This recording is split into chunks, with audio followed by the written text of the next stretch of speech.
ঢাকার ভারতীয় visa application centre IVAC কার্যালয়। সবশেষ সোমবারের চিত্র এটি।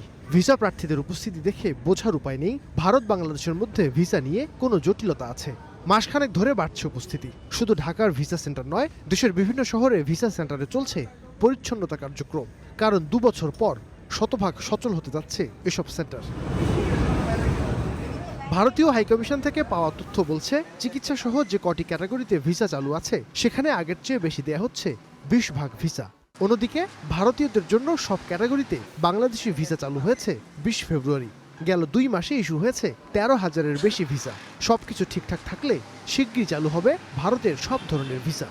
আমাদের সাথে যে আলাপ আলোচনা হয়েছে, আপনারা রিসেন্টলি দেখেছেন যে আমাদের ফরেন মিনিস্টার ভারত সফরে গিয়েছিলেন, সেখানেও ওনারা ভিসার ব্যাপারে পজিটিভলি বলেছেন। তো আমরা আশা করব যে ট্যুরিস্ট ভিসা সহ সকল ভিসাই স্বাভাবিক হবে এবং আমাদের দুই দেশের মধ্যে যাতায়াত আবার স্বাভাবিক। বিষয়টিকে ইতিবাচকভাবেই দেখছেন আন্তর্জাতিক সম্পর্ক বিশ্লেষকরা। দুদেশের মধ্যে সম্পর্ক স্বাভাবিকের পাশাপাশি বাণিজ্যে অগ্রগতির আশা দেখছেন এই বিশ্লেষক।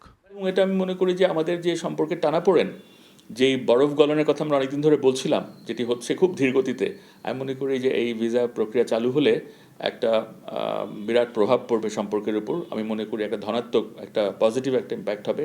আমি মনে করি এটা খুব পজিটিভ একটা মুভ ভারতের দিক থেকে ভিসা খুলে দেয়, এবং আমি মনে করি ভিসা প্রক্রিয়াকে সহজ করা উচিত।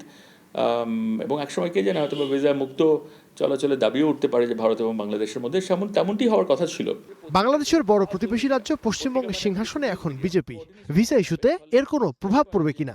আসলে এই সমস্ত সিদ্ধান্ত হবে কেন্দ্র থেকেই, বিকজ এই যে এক্সটার্নাল অ্যাফেয়ার্স, তাদের যে হয় যে ফরেন পলিসি, এগুলো তো আসলে নির্ধারিত হয় দিল্লি থেকে।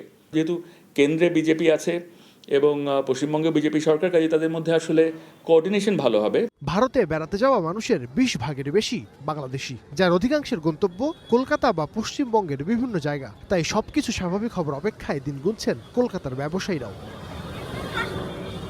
নাইম আবির, স্টার নিউজ, ঢাকা।